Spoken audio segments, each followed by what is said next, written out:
Super Paper Mario is indeed a fun game. It has a great story, it has great platforming, but sometimes when I play the game, I just feel like I need a break. I feel like I'm bored. But instead of shutting off the Wii and just taking the disc out and switching the game, I go to the basement of Flipside and play the minigames. The minigames in Super Paper Mario are pretty fun even though they're simple, and I decided to rank all 4 of them because they deserve to be actually ranked between each other. Which one's the best? Which one's the worst? Which one do I murderly hate? Murderly is a weird adjective that I just thought of, but anyway, let's get started. Well, I don't really care about Luigi's Mansion, so number 4 was pretty obvious. Mansion Patrol. It sounds like a cool concept, and it does look really cool. The graphics of this game is pretty cool, but oh my god, everything else about this minigame is so poorly executed. But I only have 3 main problems. 1, the music that you're listening to right now is the music of the game. It just doesn't fit, and it's just so drowned out that it just sounds awful. Now, you do get used to it, but then you realize once you actually get used to it, that it's extremely repetitive. So that means that once you're done being annoyed with it, you realize that it's repetitive, which means that anytime that you're actually playing this minigame, you're not going to enjoy the music. And you're going to be playing this game for a while, because the second problem is that this game is long and repetitive. Now, normally for other minigames, they start to get a bit repetitive, only a bit repetitive, for around maybe rounds 15 to 20. For this game, it gets really repetitive once you get to round 3. That's awful compared to every other minigame, because you're getting really bored almost instantly. And since it's a long game, you're bored for almost the whole time. But my last problem with the game is probably the biggest problem I have with it. And that problem is the controls of the game. And I'm talking about you having to point at the screen. Now, this is not fun, especially playing different games that have better controls when you actually have to point at the screen. Not fun at all to play it like this. And here's the thing on it. You probably could have switched this for something different and I would have actually liked the controls. Because this is the biggest problem with it. Controls are very high for me. If the controls are not good in a minigame, I will not play it. And because of this, I don't play this minigame that much at all. This is the only game I did not want to replay, and it's because of the controls and it being long and repetitive. Also, the music is just another factor that just makes it awful to actually play this game. Not many good things about it, and a ton of bad things. It had to go at number 4. Forget Me Not, while having a really stupid name, is just really simple. It's just Memory Match, and I obviously enjoy that. But I'm just gonna get the elephant out of the room. This game uses the exact same pointing at the screen as Mansion Patrol does. Now, I derailed the controls in Mansion Patrol, but here I don't mind it that much. And the reason why is because in Mansion Patrol, you're having to deal with it actively.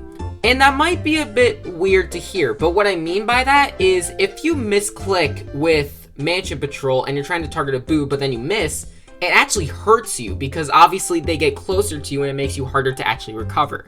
But if you just misclick in this game, nothing actually happens. So it doesn't really hurt your performance like it does in Mansion Patrol. That's what I mean by it hurting you actively in Mansion Patrol, but not here.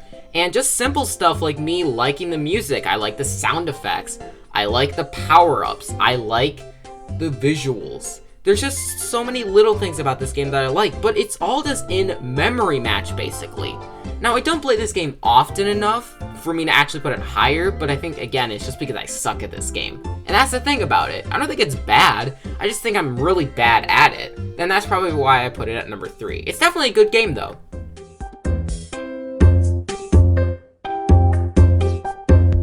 Hammer Whacker is a really good minigame, and this minigame was actually supposed to be number 1, but I definitely did abstain from that.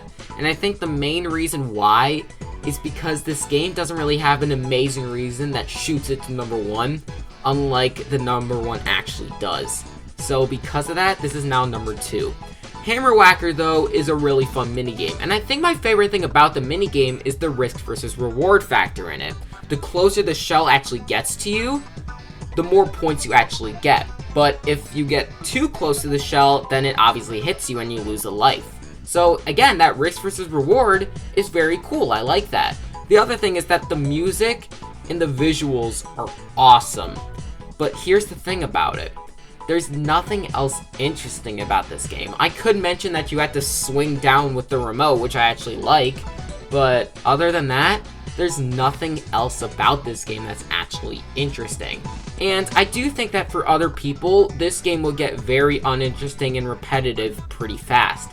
For me though, it doesn't, but I can absolutely see why, and that's why I also dropped it to number 2. The number 1 deserves to be number 1, but this game just doesn't deserve to be number 1, so it's at number 2 now. Tilt Island has such a good concept. Oh my god, it's amazing in that regard. Also, I might as well add this. The controls of the game are beautiful, and I never would have thought this before because you are literally tilting the Wii remote back and forth. But once you get used to the controls, it's so nice, and it doesn't actually take that long to get used to the controls. I really like the actual power-ups that you get. As you actually collect an FP flower, you start spinning around and you're able to kill enemies. If you get a mushroom, you actually gain back a life. It's so nice. The game sounds cool. I like the music, obviously. I like the visuals. The music actually kind of sounds like you're on a beach, which is really nice. It obviously fits the visuals. I really just like the concept, the controls. This is a great game. Even though I think Hammer Whacker is definitely more fun, this is just deserving to be number 1 because it actually pulled off controlling the Wii remote in a weird way, and it's just amazing for me to see that. Thank you guys for watching this video. My next video will be on something. Leave your suggestions in the comments below. I preferably want you guys to recommend game-related stuff, gameplay-related stuff, just because I get more apt to do that stuff. I really want to do that stuff because, I mean, story stuff is obviously good, but I'd way rather talk about gameplay stuff in my opinion. But other than that, I'll see you guys in the next video.